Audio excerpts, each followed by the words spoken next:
10 cara Tuhan memelihara Nuh lewat ketaatan. Bacaan Alkitab, Kejadian, pasal 6 ayat ke-8. Tetapi Nuh mendapat kasih karunia di mata Tuhan. Shalom saudara terkasih dalam Tuhan. Pernahkah saudara membayangkan bagaimana rasanya hidup di dunia yang begitu jahat, penuh kekerasan, dan semua orang tampaknya sudah meninggalkan Tuhan? Itulah situasi pada zaman Nuh. Alkitab mencatat bahwa hati manusia selalu membuahkan kejahatan semata. Namun di tengah kegelapan itu, berdirilah satu orang yang berbeda. Itulah Nuh. Ia hidup benar, bergaul dengan Allah, dan taat penuh kepada perintah Tuhan. Kisahnya mengajarkan bahwa ketaatan adalah pintu bagi pemeliharaan Tuhan. Hari ini, kita akan melihat 10 cara Tuhan memelihara Nuh lewat ketaatannya. Kiranya kita belajar untuk setia, agar kita pun mengalami pemeliharaan Tuhan yang sama. Pertama, pemeliharaan melalui kasih karunia yang memilih. Sebelum Nuh melakukan apapun, Alkitab berkata, Nuh mendapat kasih karunia di mata Tuhan. Kejadian pasal 6 ayat ke-8. Pemeliharaan Tuhan dimulai dari kasih karunia. Tuhanlah yang lebih dulu mengulurkan tangannya.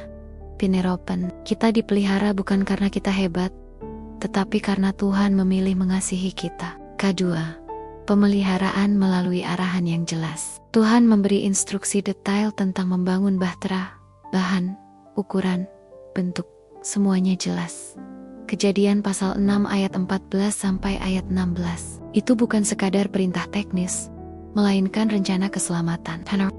Taat pada firman Tuhan, sekecil apapun perintah itu, adalah bagian dari perlindungan Tuhan. Ketiga, pemeliharaan melalui waktu persiapan yang cukup. Nuh membangun bahtera selama bertahun-tahun sebelum hujan turun. Tuhan memberinya waktu panjang untuk bersiap. Penerapan, Tuhan sering melindungi kita dengan mempersiapkan kita jauh sebelum masalah datang. Jangan abaikan masa persiapan tersebut. Keempat, pemeliharaan fisik di tengah bencana. Saat hujan turun 40 hari 40 malam, air menutupi bumi, ombak menghantam, tetapi bahtera tetap kokoh. Itu karena dibangun sesuai rancangan Tuhan. Penerapan, ketaatan kita pada prinsip Tuhan adalah perlindungan nyata saat badai kehidupan datang. Kelima, pemeliharaan di tengah tekanan sosial. Bayangkan membangun bahtera di tengah daratan, di bawah terik matahari, dikelilingi orang-orang yang mengejek. Tuhan memelihara hati Nuh untuk tetap teguh. Penerapan, Tuhan memberi kekuatan batin untuk melawan arus dunia, walau kita harus berdiri sendirian. Keenam, pemeliharaan emosional dan mental. Lebih dari setahun di bahtera bersama keluarga dan ratusan hewan, itu pasti sulit. Tetapi Tuhan memberi ketenangan.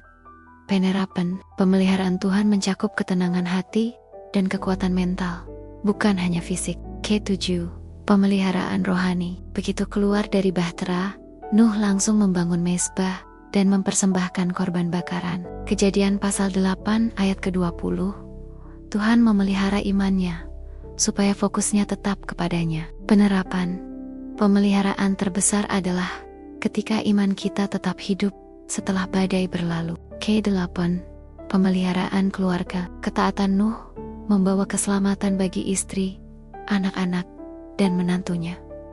Penerapan, taat kepada Tuhan bisa membawa perlindungan bagi orang-orang yang kita kasihi. Ke-9, pemeliharaan, generasi dan janji baru. Tuhan membuat perjanjian dengan Nuh, memberi pelangi sebagai tanda janjinya untuk tidak memusnahkan bumi lagi dengan air bah. Kejadian pasal 9 ayat 13 sampai ke-17.